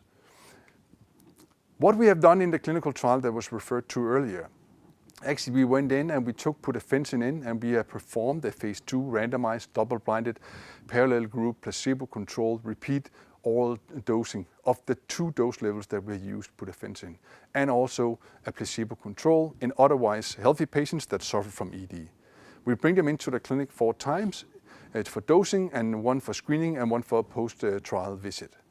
The 130 patients that we included in have what we call moderate to severe ED, so they have an IF5 score less than 16. So what we do on these assessments, well, of course, it is a phase 2, so we look at safety and tolerability. And that is paramount for all development of drugs for sexual dysfunction. It needs to be safe and well tolerated. The primary endpoint is actually what we call the erectile domain function score, where we actually measure on the EEIF scale, which is also an endpoint in a later phase 3 pivotal trial. And here we are not only measuring on can you get an erection, but also sexual desire, orgasmic function, intercourse satisfaction, and so on. And then we do some analysis on semen and also some PK/PD assessment of the compound, making sure we understand how it works. So what we saw in this trial is that we actually got very positive results, and not only positive, but also statistically significant. We reached the primary endpoint related to improvement in the intercourse setting compared to placebo and also to the baselines, and the results are consistent throughout the study. What we also saw on several of the other clinical endpoints related to the sexual index of erectile function questionnaire, we actually saw that we demonstrated significant effects compared to baseline to what they did before they came in and actually got the treatment. And again, very, very nice data showing that it's not only the physical part, but it's also the mental part, the sensitization of the intercourse that is important. And again, as I repeated before, it's really important that these kind of drugs are very safe. And what we saw that the most effective dose, the low dose of pudafensine, actually were very comparable to what we saw in the placebo control. So it did not give any significant side effects. And there was no critical observations at all observed in this study. The postdoc analysis is still ongoing, and we look forward to get the final report so we can conclude the deal that we also have with Mac, and I'll get back to that. So we, of course, taking all this data out, and we asked KOLs about what do they think. And I'm not going to go through all the points, but they are actually really intrigued that we can do something with dopamine. That has been tried before, but not with success, because they often get a lot of side effects out of that. They got a lot of nausea and a lot of vomiting in the clinic. We do not see that. It's also on the safety. They're really keen about the safety profile, that we do not have any CYP inhibition or drug-drug interaction, meaning that the patients that are taking this drug can also be on other medications. It is the oral viability is very key, because you can say that compared to the injectable products, this is unique. You can go out there and actually take a tablet on demand when you need it. A really attractive alternative. And they like the data they've seen in the phase 2.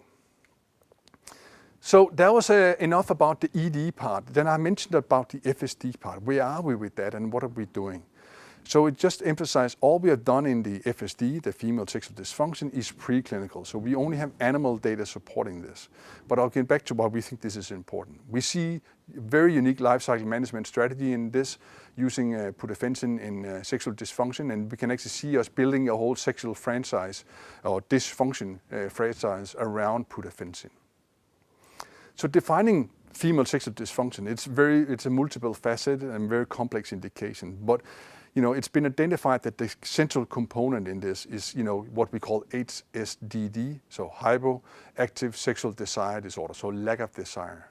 Around that we see arousal dysfunctions, we see orgasmic dysfunctions, and then we also have, as a little bit of an outlier, we actually also have pain that is inducing these dysfunctions. And again, remember that the drug we are developing is very suited for this, and I'll come into that on the next slide. So looking at the patients, how many patients are actually suffering? In the US alone, it's 1 out of 10 women is suffering from low sexual desire, and also associated with distress about this low desire. Distress is important to get, you can say, the diagnosis of suffering from HDD. We know it increases with age, less desire increases with age, but women are getting less distressed about it the older they get. There's no approved therapies for HSDD in postmenopausal women, only in premenopausal, but we can get back to that as well. So why is pudafensine such a good match for HSDD? Well, again, we are targeting dopamine, and as I said in the beginning, dopamine is the central neurotransmitter in the brain that works on sexual function and genital reflexes. So it's exactly the same mechanism that we see in men, but of course it plays out differently. What we have shown in pharmacological studies in animals is that we can increase the blood flow in the genitals, we can increase the blood temperatures, which are really important parameters when you're looking at arousal and desire. We have also shown in preclinical behavior models that they can get the animals to behave more, be more copulatory when we give this drug. And also, again, pain plays a role in HSDD as well. And here we have shown in healthy volunteers, in men though, that actually we have a good pain release profile. The drug, again, is an oral treatment. It's on-demand administered, which is really important. It's a non-hormonal therapy, which is particularly important for postmenopausal women. And again, coming back to this paramount safety profile, it has no side effects. You do not gain weight. You don't get in all these nausea and stuff like that you expect from others. And you can use it together with other medications as well. So very safe profile. And that's why pudafensine is a good match for HSDD. Of course, we reached out to KOLs to discuss this, and we see that they are really interested in finding new therapies because there's nothing out there for the postmenopausal. They agree that we should focus on this segment of patients to start with. They're very keen on that it is an all demand, so you just need to take the tablet when you need it, and it will work for a prolonged time, so you don't need to time it too much. That's due to the half-life of the compound. It will be in your system for some time. And also, you can say it will also allow the women to be in charge of their own sexuality. When do they want to feel or get the support of feeling desired? Again, we're looking at what we could do in the future, but we definitely think that the safety profile is attractive also for this compound in this indication. Switching to something completely else here at the end is the business development. What is it actually we are doing out there with the asset that we have, the clinical data? We've been out showcasing our clinical data. We participated in BioEurope in November. That was just after we got the data from the phase 2b trial. Met up with a lot of the companies that we have been meeting out throughout the years as we've been developing pudafensine and IP 2018. We participated in the JP Morgan Health Conference in January of this year. And then we also signed up for the BioEurope Spring in March in Barcelona in about a month's time. And what is it we're getting from feedback here?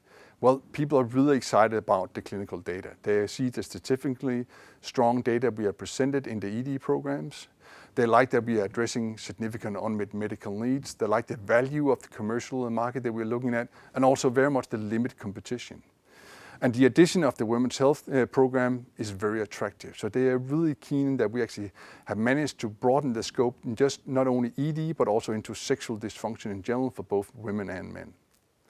And we definitely see out there that the pharma M&A market, and here I'm quoting again PricewaterhouseCoopers and Leerink, they actually see that this is going to be a new year where pharma is going to go out and looking to acquire or partner or in-license assets from pharma companies like ours, where we have generated proof of concept of the data in the clinic. So what is it we are seeking when we go on and speak to this? Well, we are seeking to find the right commercial partner. And of course, the overall arching goal or aim for us is to make sure that we make a deal that's good for the company and our shareholders. Not only right at the start of the signing of the deal, but also making sure that there's a continuous development of the products going forward. I think many have seen these biotech deals where there's an upfront and then there's billions on the backside, and they never reach any of these payments. So we want to find a partner that is actually interested in developing these assets, so we make sure we generate the most value out of the assets as we progress. And of course, this is a high bar to set, but we definitely feel that this is what we get good pushback and good feedback on when we speak to potential partners out there. So what is it we want to out-license? We want to out-license pudafensine in the organic ED with our data we have. We have the IP 2018 data, the phase 2 data. We have the female sexual dysfunction, the preclinical data supported with pudafensine, which has an IP 2018 that has shown to be safe in the clinic. And then we are continuing having our neuropathic pain program based on pudafensine.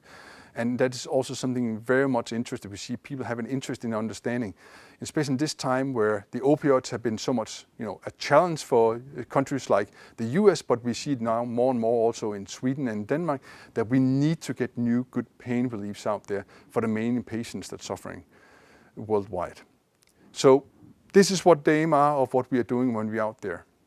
So why is Initiator Pharma, our offering, why is it unique to investors and to pharma? So we having significant de-risk drug candidates which have demonstrated clinical relevant efficacy. So in the clinic we have shown that the compounds work, and we actually shown again that these compounds actually do what they're supposed to. We have very favorable safety profiles of the compounds, meaning that again we can take the drugs, we don't see any of the side effects that is normally associated with a lot of these monoamine modulating drugs. And that's why we in the beginning said we are developing a second generation of safe and tolerable monoamine modulators. We are targeting significant unmet medical needs. And here I'm referring to that we're looking at ED, we are looking at FSD, we have pain programs, and in all of these areas there's actually limited available therapies out there that provide significant relief to the patients. So we actually see that what we are doing here is quite important both for women and men worldwide. Also, these markets are, of course, there's limited competition, but they are also very attractive indications. There's a lot of patients, so there will be a high demand. And we know from previous experience, for example, both in pain, but also in the ED, that patients are willing to pay for these products. So we can get premium pricing also with strong data that we are generating. So what we actually see again, as you say, in the pipeline, the limited competition we see is from, you can say, modalities that do not work with the same way. They are trying to reinvent the wheel with the PD-5 inhibitors, trying to make something go faster. We are trying to target patients that do not respond to the PD-5 inhibitors, and therefore we are the only one really moving in that space of the non-tolerators or the non-responders to the current therapies. And last but not least, we have a financial runway that lasts us until 2025, so we have time to get the right business development going. We have time to close the right deal as we go forward. Business development is something that takes time. Just because you have data doesn't mean you close a deal the next day. It's a continuous going forth and back, updating and doing this. And we have the time, and that's what we're doing right now. And we look forward to updating you and the market on how we are progressing here. And with that, I would like to say thank you for listening and looking forward to the questions. Thank you so much, Klaus. Very interesting. And I will start off the Q&A with, can you elaborate a bit on how Initiator Pharma plans to differentiate its drug candidates from existing treatments for female sexual dysfunction, such as Adi and Vyleesi?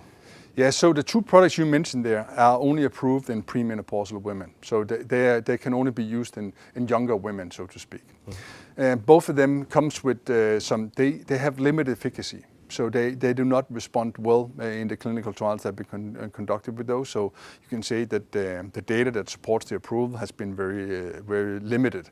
But of course, they were the first products out there to do this. One of them, Välkomna and Adi is one of them is a bremelanotide, is an injectable, so you have to inject yourself with a syringe. And of course, that's again, is that attractive? We definitely know that a lot of the patients injecting themselves with bremelanotide actually are seeing side effects of doing this. Whereas the Adi is an oral tablet, but you need to take it daily. So it's a continuous, it's chronic treatment. And those two things are actually two of the first things that the KOL said to us. We want to have something that's on demand, and we want something oral. So you can say, and there we are beating each of them on something. Of course, we also believe that with targeting dopamine, we will beat them also on efficacy. We can see in the models that we got really nice efficacy.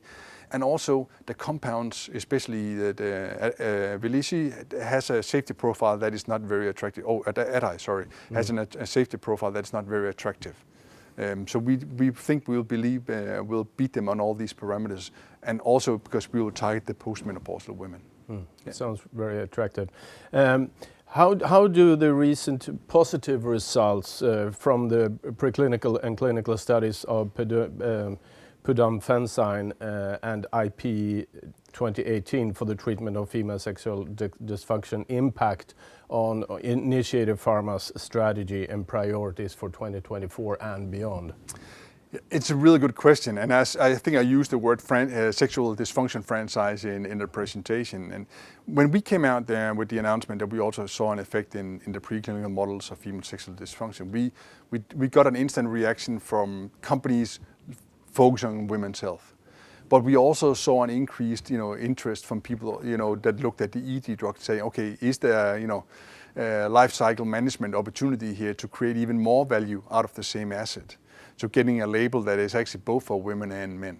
So I would say that it is going to change in the way that we are, of course, looking for the opportunity to also do something in FSD or HSTD, and it will definitely, in the longer run, you can say, could you get the broad label? It will be a much more commercial, larger market you go into. You will double the market. Okay. You were in the US at the SF conference. Yeah. How was the reception of the data of the FSD in 2018 and PUDA? Yeah, so now we talk a lot about FSD, but the preclinical data there, actually that was very well received. We have shown it to a lot of KOLs and discussed with them, what they thought about it, and we definitely got a lot of positive feedback there.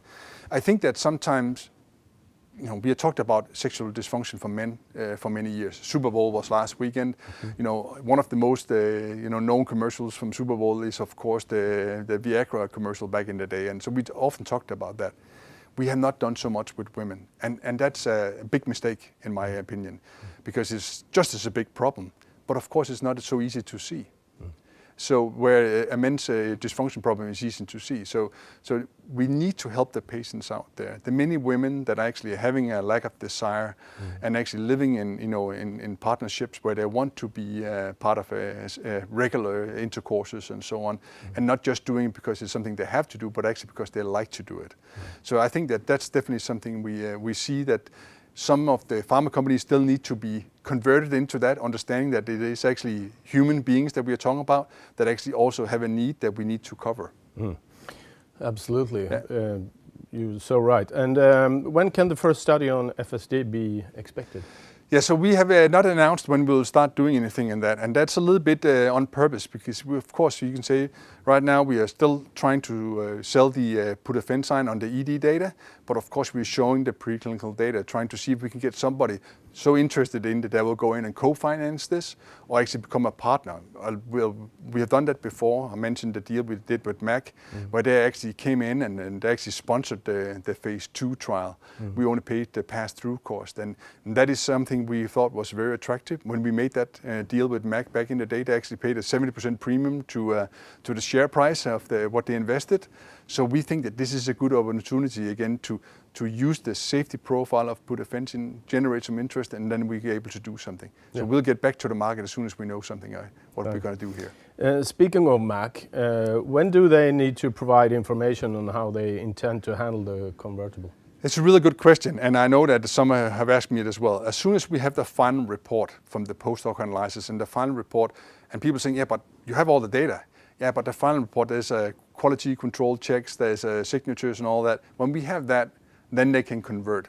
So we have spoken with Mac. They are interested in converting, of course. There's, that was the reason they went in to commit with us in the long-term relationship. And as soon as we have an update on that, we'll provide it to the market. But it's been a really good collaboration, and we hope we can keep on extending such a collaboration in the years to come. Thank you. And how do you view the market reception of the phase 2b data? We see a very positive feedback from that. I think that a lot of people there are saying, yeah, can you really do something in this market? They believe in the concept of doing something with dopamine. What a lot of them have been afraid of is that, will you see the side effects also when you start seeing the efficacy? And that we have clearly demonstrated we do not.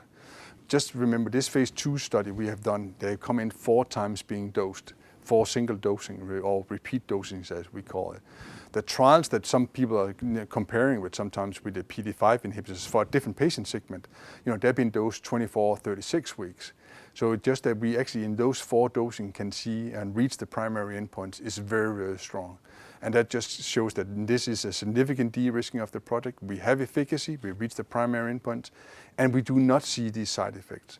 So as one of the KOLs also stated on the slide that I showed is that, this profile of having a safe compound could actually maybe even cannibalize some of the PD5 inhibitor patients out there that are even paying much less for the PD5s. They are willing to get some of the side effects away using a product like ours and paying the premium price for it. Thanks. And could you provide some insight into your company's research and development pipeline beyond pudafensine and IP2018, particularly in the context of sexual health? Yeah. So in particular in context of sexual health, what we are doing, of course, we are trying to understand, is there any other pathways that could play an important role here? And there's a lot of hormones that have been used over the years. We do not like hormones for a number of reasons. So we are trying to saying that, okay, is there something we can compete with? Or is there something we can pick up that we can include and into the pipeline to build this franchise of sexual dysfunction? We see a lot of assets out there, and the last couple of years has not given less assets on the market that are out there. But you can say most of these assets, they fail on some of the things that we always evaluate them on. Do we believe in the biology? Is there support of that going in? Safety, is it the right safety profile? And so far we have not found anything that can beat our compounds. And then of course, what would we need to do to develop this? How much money needs to go in? Some of them are very early. Some of them, you can say are not early, but they are clinical ready. But if they don't have the first 2, you can say they have good mechanism of action and have a safety profile that we believe is acceptable for sexual dysfunction, then we don't look at them. On the earlier pipeline, we of course still have 2016 and 2017, and we are exploring what to do there. We have been saying that for a number of years, but we actually have been working on this, trying to find out the right way. But of course, we are a smaller company, so we're kind of focusing on delivering the results in the clinic that we have now. And of course, now we have time to kind of evaluating, can we do something with these assets based on the analysis and the work we have done. And we're thinking that we are getting closer to what we could do with them in the future.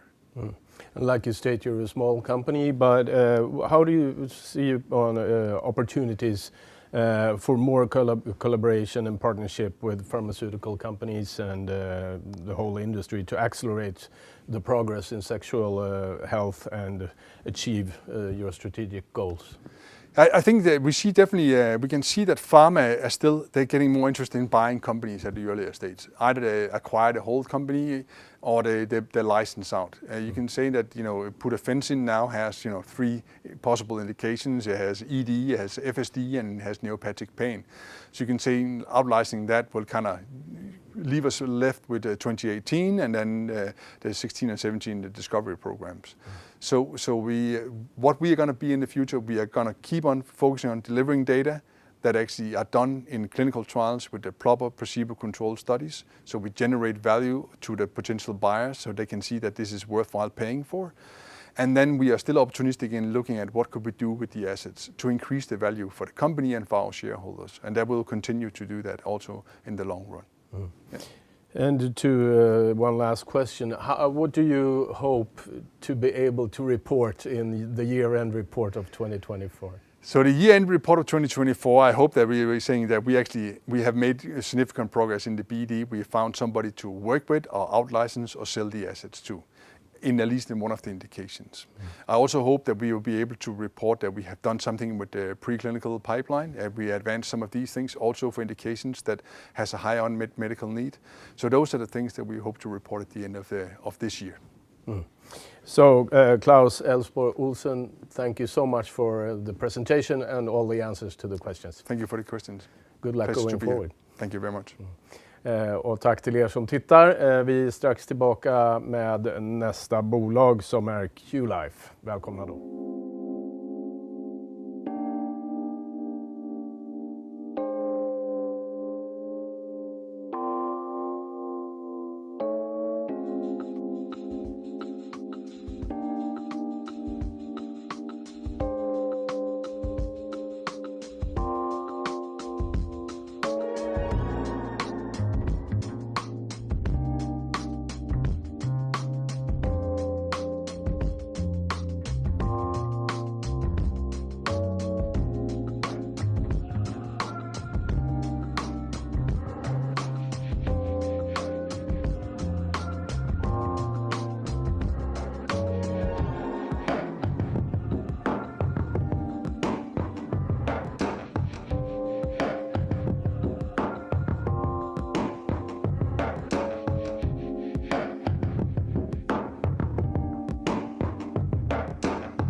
Ja, mycket välkomna tillbaka till Aktieportföljen live. Nästa bolag att presentera är Qlife, medicinteknikbolag.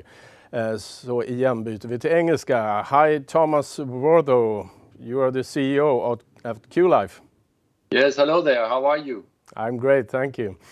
So please go ahead with your presentation and I will be back for the Q&A. Okay, sounds good. All right, so this presentation is an update on what we have previously announced in regard to our collaboration in China with a company called Hipro Biotechnology. And of course, it's an update in regard to the last quarter. Before I go into detail with all of that, I wanted to make a short status of Qlife because I think the company is in a very interesting position. We have spent the past 3 to 4 years developing the EcoHealth system. And today, the system is really a very high-tech in vitro diagnostic system that can measure clinical-grade biomarkers in full blood from the home.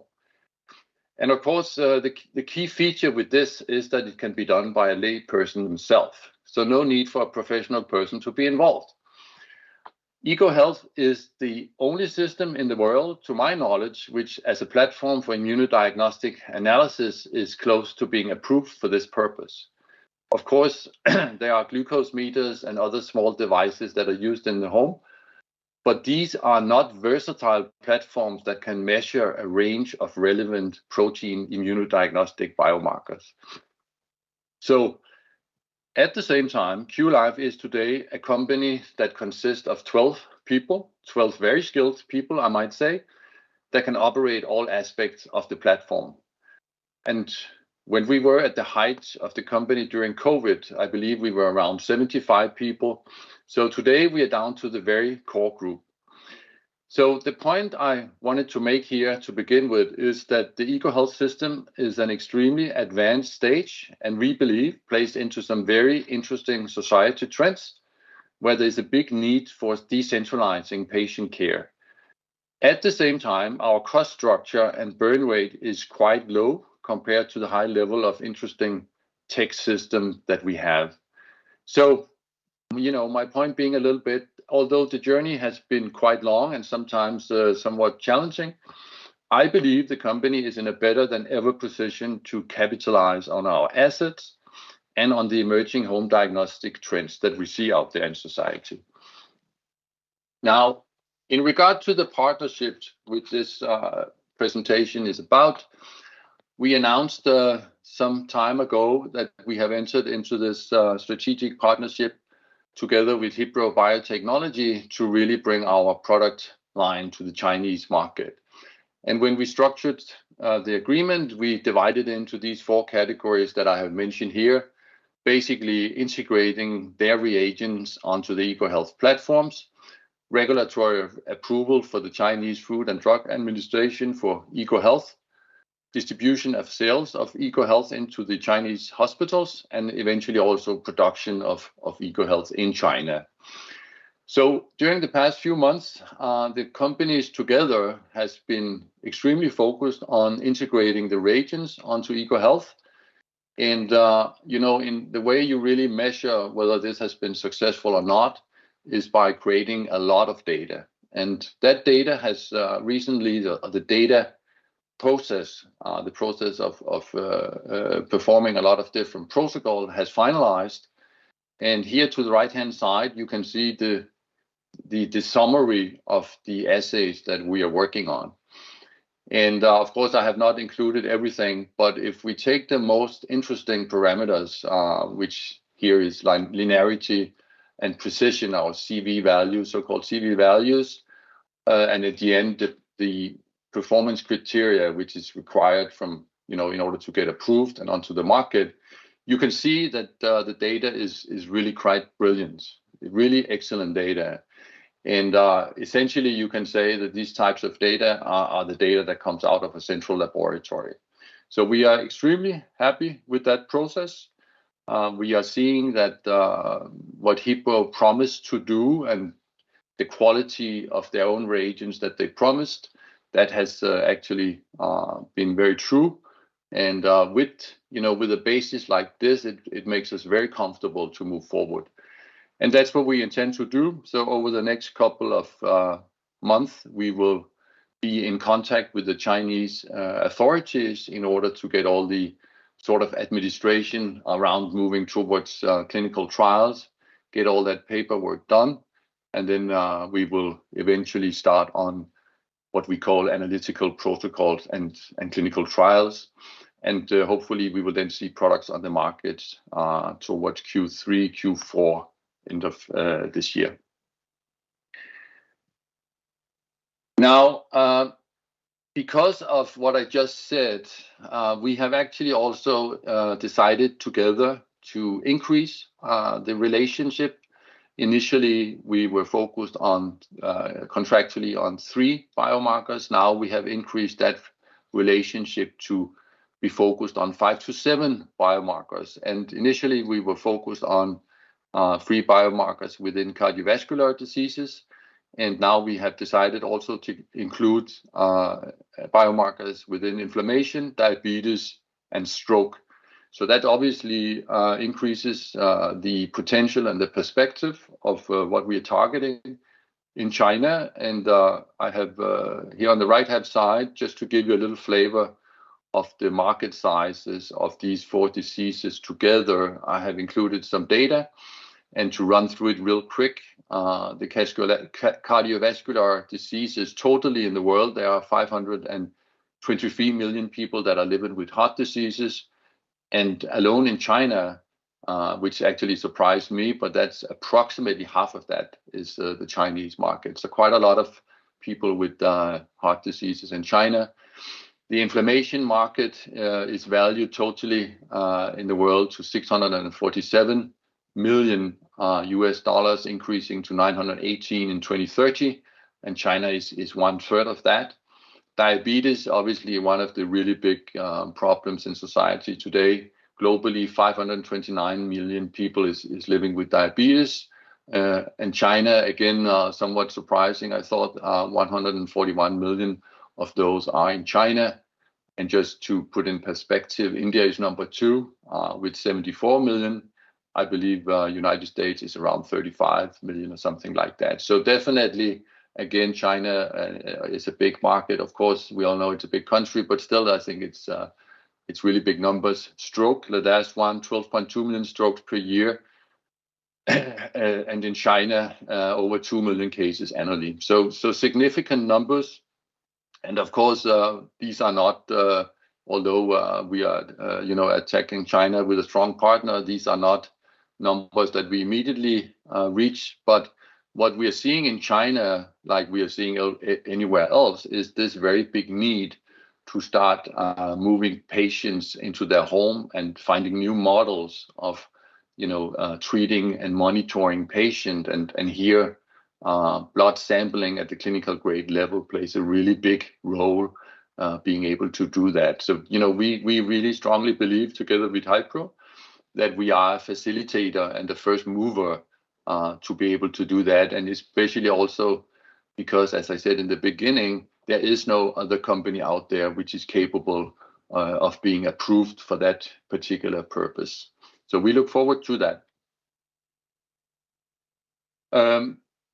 Now, when you look at the 2 companies separately and as a whole, we see some very distinct advantages. Hypro has proven in the past that they are very good at bringing products through clinical trials and studies in China.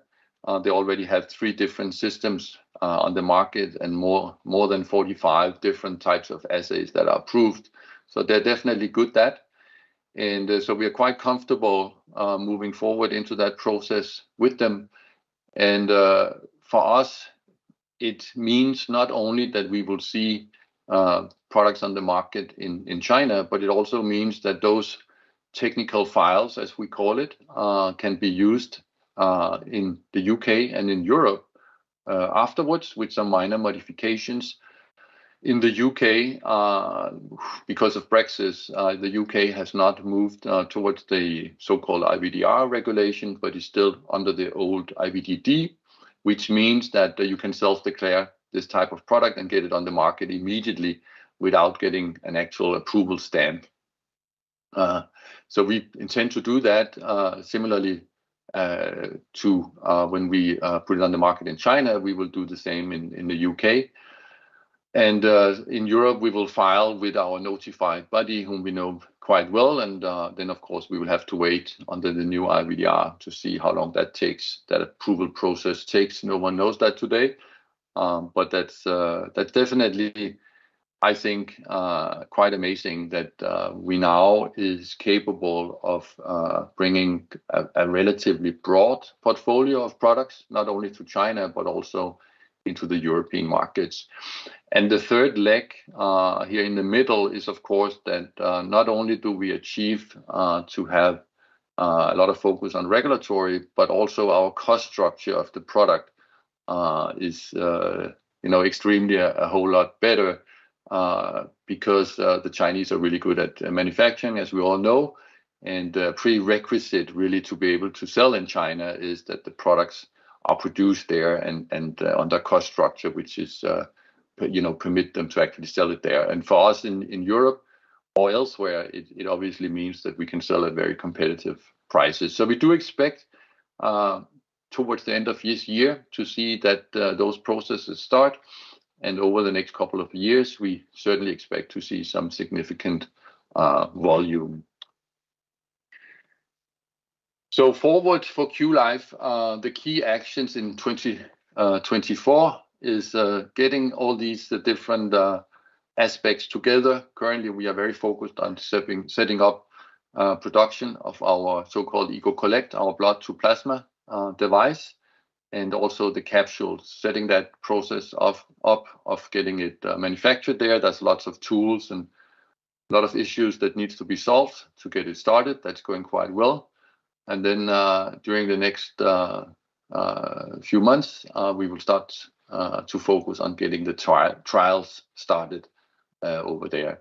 And eventually, as I said, starting sales in 2024 is really the target for this year. Excuse me. Now, and obviously, a very interesting feature that, of course, is very relevant for us right now is that we have launched our rights issue, which is the subscription period is running right now. And I just wanted to add a few words to that because for us, this rights issue really is very, very important in order forward to be able to finance the company. And I'm quite satisfied with the way that it has been structured because we structured it so that the actual issue runs now and the proceeds from that issue. The idea with that is that it should carry the company until the next issue, which is Tegningsoption 4, which is in June. And the proceeds from that issue should take us to the Tegningsoption 5, which is in November, December, which should then take us further into around Q3 of 2025, at what time the idea is to have significant revenues and profitability from sales in China and possibly also in the UK and elsewhere.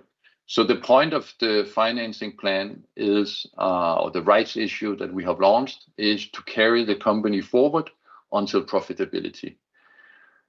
Some of the details of the rights issue, I mentioned them here. Of course, it's a little technical to go into that, but what I can say is that we obviously think that the valuation of the company today, considering a little bit, again, going back to what I said in the beginning, considering the level of high-tech system that we have and the trends that we think we can help to alleviate public systems to achieve a lot better, economical outcome and better quality of life for people, we think that we are at a very low stage. And if we are capable of executing on everything I've said so far, we think it's this rights issue is a very attractive offer. And this time here, I have actually included something that I don't normally do because I don't think it's my role really to comment on competitors. But nevertheless, I think it might be okay to do it this time because the situation for ourselves and our peers in the industry since COVID have obviously been to a certain extent some quite challenging. And I think there are some interesting parallels that we have seen from our peers and that we ourselves has been trying to sort of steer around. And I think to a certain extent, I think actually we have succeeded with that. So if we look at the three other companies here that I have included, which we always more or less have been comparing with because they are essentially addressing the same market, although being often American companies and have a tendency to scale very significantly compared to here in Scandinavia, the trends are somewhat the same. And we saw these three companies growing extremely a lot under COVID. And then suddenly, as we all know, the demand was gone. And then the really important thing was really to get your OPEX under control. And I know that we have certainly worked a lot with that. And I think some of these companies have been less good to do that. And at the same time, not really getting back to the original business plan, which was always for us home hospital and getting immunodiagnostic products into the hands of patients and people. So my point is that I think we are back to that point today. I think we have our OPEX under control, and I think we have a finance plan that takes us to profitability. And again, if we are capable of executing on that plan, I think we should be in good shape. And that's really the point with this slide here. Now, I included a small video because I think that it would be interesting. I'm not sure that everybody actually have, some of you have probably been at the website and see how our EcoHealth platform actually works. But I thought it was nevertheless interesting because there's probably a lot that haven't done that. So if possible, it would be great if we could run the video here.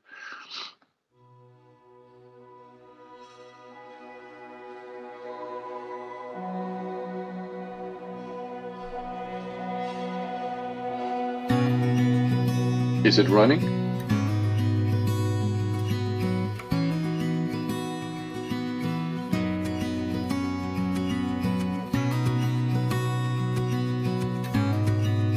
Okay.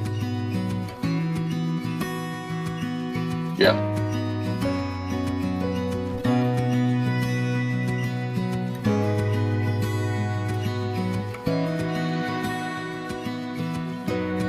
Then you close, and after 90 seconds, you will get a clean plasma sample out of the collect. And of course, the idea of filtrating plasma is that it's extremely important to have plasma as opposed to whole blood, because that gives you the precision and accuracy that you need.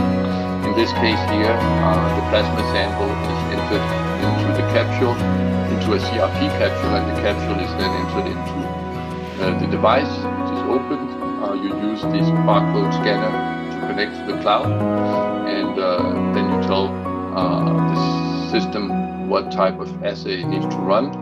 You close and run it, and in this case here, 10 minutes later for a CRP test, you get can really be sent off to your general practitioner or to your hospital or whatever you want to share it with. And that's really the idea. Here at the end, I just wanted to summarize that EcoHealth, the vision we always have been to democratize access to clinical lab data for layman person. And we are focused on getting into the home hospital segment, which is something that we see a lot of interest in, emerging a little bit everywhere. We think this is where we should spend the next couple of years to really create the company. In the longer term, we think we can play an important role into the so-called B2B2C market, so that we go through the the business segment first, for eventually to end up in the consumer markets and teach people how they can actually be more active in terms of monitoring their own health biomarkers.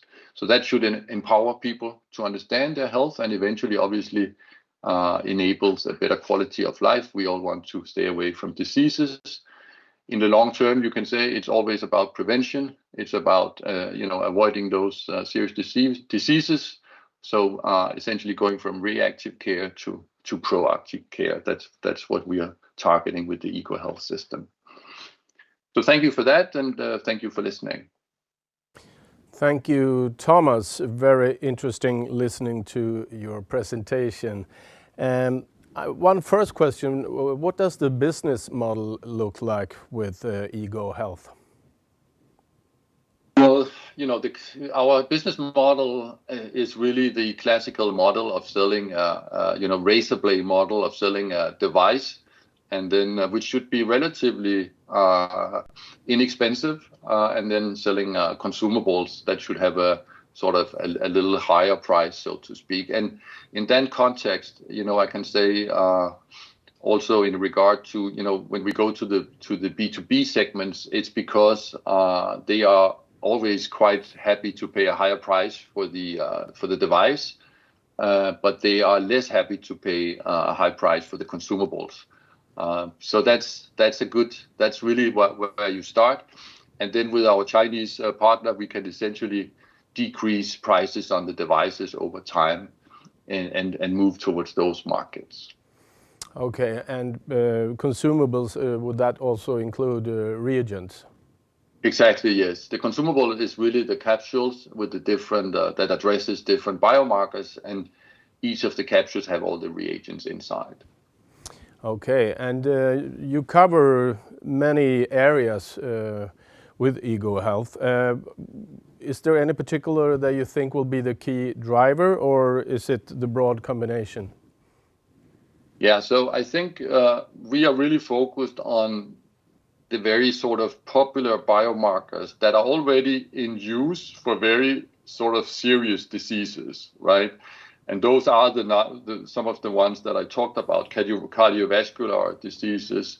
There are some very important biomarkers that you are monitoring people that have, for instance, congestive heart failure or heart failure in general. Those biomarkers are utilized a lot already today. So what we actually do is not reinventing the wheel, so to speak. We are simply moving the monitoring of that biomarker into the home, so that, freeing up a lot of professional healthcare cost that can be transferred into the home so that people actually can do it themselves and send off the data. And that goes for a lot of different diseases. So we are broadly trying to make the EcoHealth system as attractive as possible by addressing, the biomarkers that a doctor would want to have answers on, really quickly. That's what we are trying to do. You mentioned how care is being reactive and you're looking to make it more proactive. How would you describe the differences when it comes to this on the various markets you are in? Oh, I definitely think today, broadly speaking, what we are seeing is a healthcare system which is completely reactive. In other words, we are only being treated when we are relatively sick, which is obviously the completely wrong way to do it, because it would be much better to be proactive, monitor your health, and trying to steer away, from being sick. Right. So I think there are extremely a lot of, benefits and things that can be achieved if we start to think a little bit differently and become more proactive. But what we also have seen, and quite honestly, we were always a little bit optimistic, that we thought that we could bring this system into the hands of consumers relatively, soon. So that they could start doing that. But truth of the matter is, that people are it takes time to really understand what we're talking about, and sitting at home and measuring on your own blood is difficult. And I think we were a little bit optimistic there. So that's why we have taken the turn, back to the professional market, but the professional market in the home, so to speak, so that, people that are still admitted to a hospital, but there's a lot of interest in moving them into their own home and being admitted there. That's what we are targeting. And then eventually getting back to a more proactive profile, so to speak. It's going to be a very long process. And, whether or not Qlife will be the company that does this, I certainly hope so. And I hope we will be the first mover. We do see a lot of interest from big pharma and big IVD, and this concept is definitely getting there. But what I can say is that I think 5 to 10 years from now or more, this is something we will all be doing because it's simply necessary so that the public healthcare systems are not overwhelmed with the sick people, so to speak. Yeah, I see a lot of early adopters trying to become more proactive here in Sweden anyway, and probably Exactly. a lot of other places as well. How do you, Qlife, assess the growth and expansion potential in the Chinese market compared to others? I can say it this way. If I were a small growth company today, I would go immediately to China, and I regret not having done that before because there are so many things here in Europe and also in the United States, unfortunately, which makes it so hard to be successful, especially when you have a very heavily regulated product, which this obviously is. China is a little bit different. There, things are still a little bit easier to get products on the market. And then, of course, you are addressing a tremendously sized market, so the potential is so huge. And I can clearly feel that on our partner there, Hipro, that, they just need the product approved and in their hands, then they will go sell it. And they expect sales, And it's quite different in Europe, where you have to set up a lot of different distributors and addressing all kinds of healthcare facilities and talking to the right peers. It's a very long process. So I'm very comfortable being there. Of course, you shouldn't be naive. I'm aware of that. There's also some political issues that is worth consideration. But nevertheless, if you find the right partner and think you can control it, then I think it's really interesting. Thank you, and I'll have one last question, but it's kind of grand, and it goes like this. Looking ahead, what are Qlife's strategic priorities and goals for the coming years, and how do you plan to achieve them? So we are extremely focused on China, as I think I have made it very clear. We think this is where we should go. This is where we should build a company. Of course, we should use our technical files data to also file in Europe and get that going. But I'll be honest, I think sales will come from the Chinese market.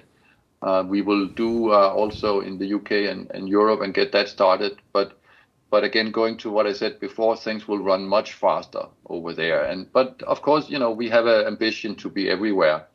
But one other thing that we are definitely targeting is that we are looking also for that. We started to sort of approach big IVD, big pharma, to get that really big partnership that also can help us outside of China. And what I actually have seen is that now that we have this Chinese relationship, partnerships are very positive towards that, because it has often a lot to do with the cost structure, COGS, on the product. It's very, very important that you can achieve, some very ambitious low pricing, and without that, without that relationship, you cannot. So they are very, very positive. So I foresee that it will, we are in a lot of discussions, and I foresee that this will go well. So generally speaking, I think Qlife is in a very interesting position. We have a very, very interesting high-tech product. We see society trends, that are moving all in that direction. Everybody wants to do studies and how to keep people in the home, patients. And of course, the big companies are sitting on the sideline and looking at, who gets a fast track into this market. And I think we will do that. Thank you so much, Qlife CEO Thomas Warthoe, for this presentation and Q&A. Thank you for having me. Och det var allt från Aktieportföljen live idag. Håll ögonen på våra olika kanaler för nästa tillfälle och varmt välkomna då.